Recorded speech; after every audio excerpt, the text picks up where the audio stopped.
사람들은 속성, 지름길, 단기간 완성을 좋아합니다.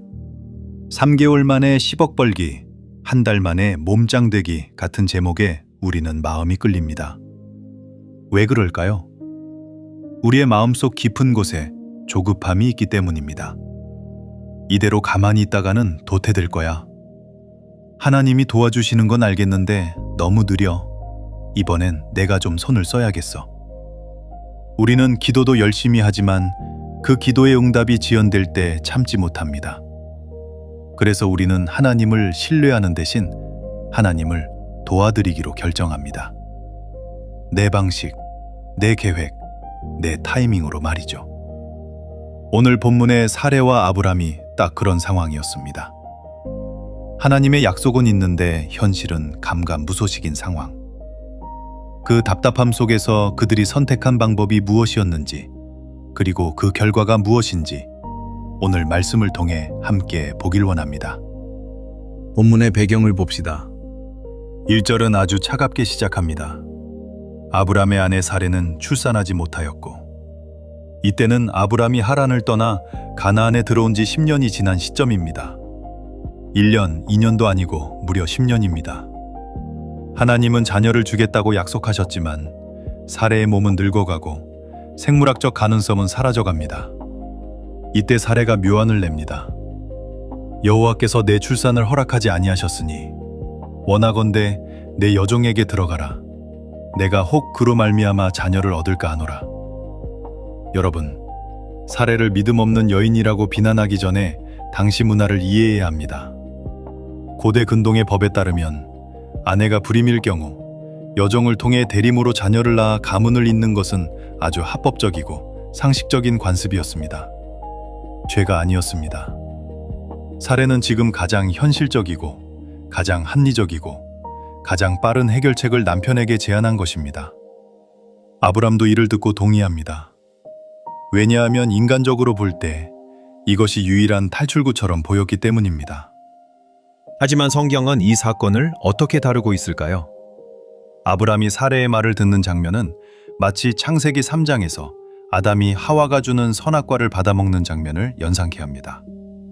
하나님 말씀을 기다려야 할 사람이 사람의 말, 즉 현실적인 대안을 따른 것입니다. 여기서 오늘 말씀의 핵심이 드러납니다. 믿음의 반대말은 불신앙이 아니라 내가 만든 대안입니다.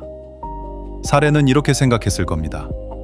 하나님이 약속만 하시고 방법은 안 알려주셨으니까 내가 좀 도와드려야겠다. 이 여종 하갈을 통해 낳은 아들을 아브람의 아들로 삼으면 되잖아. 하지만 이것은 인본주의입니다. 하나님이 침묵하실 때 내 힘으로 그 공백을 메우려는 시도입니다. 그 결과가 무엇입니까? 가정의 평화와 약속의 성취를 기대했겠지만 결과는 가정의 파탄이었습니다. 4절을 보십시오. 하갈이 자기의 임신함을 알고 그의 여주인을 멸시한지라. 아브람의 집안에는 전례 없는 불화가 찾아옵니다. 여종은 주인을 무시하고 주인은 여종을 학대하고 남편은 방관합니다. 지름길인 줄 알고 들어갔는데 알고 보니 빠져나올 수 없는 미로였던 것입니다. 심지어 여기서 태어난 이스마엘은 훗날 이삭의 후손들과 수천 년간 갈등하는 불씨가 됩니다. 오늘 말씀의 포인트는 이것입니다.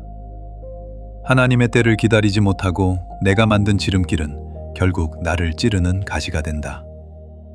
여러분, 오늘 우리의 삶을 돌아봅시다. 우리는 사례처럼 말하곤 합니다. 하나님, 상황이 너무 급해요. 이번만 제가 알아서 처리할게요. 여러분이 지금 붙들고 있는 현대판 하갈은 무엇입니까? 믿음의 가정을 꾸리고 싶지만 나이가 차니까 일단 조건 맞는 사람 아무나 만나고 보자라며 타협하지 않습니까?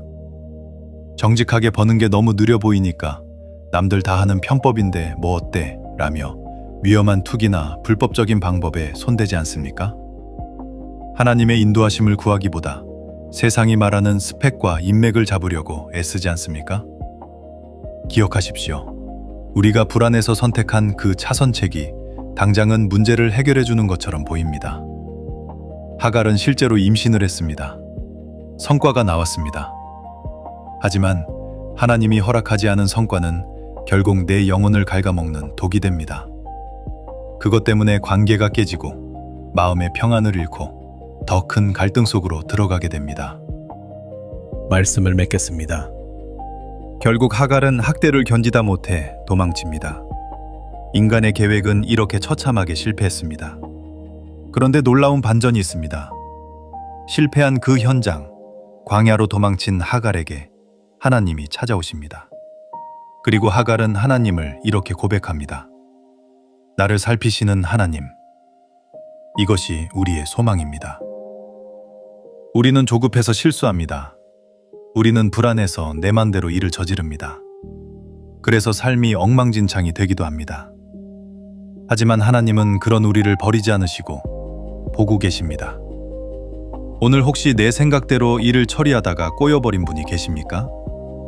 혹은 기다림이 너무 길어 나도 사례처럼 인간적인 방법을 써볼까 고민하는 분이 계십니까? 멈추십시오. 하나님을 도우려 하지 마십시오.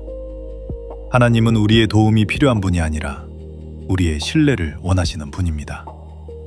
10년을 기다렸다면 하나님은 더 완벽한 타이밍을 준비하고 계신 것입니다. 내가 만든 하갈을 의지하지 말고 나를 불꽃 같은 눈으로 지켜보시는 엘로이 하나님을 신뢰하며 끝까지 인내하는 저와 여러분 되시기를 축복합니다. 기도하겠습니다.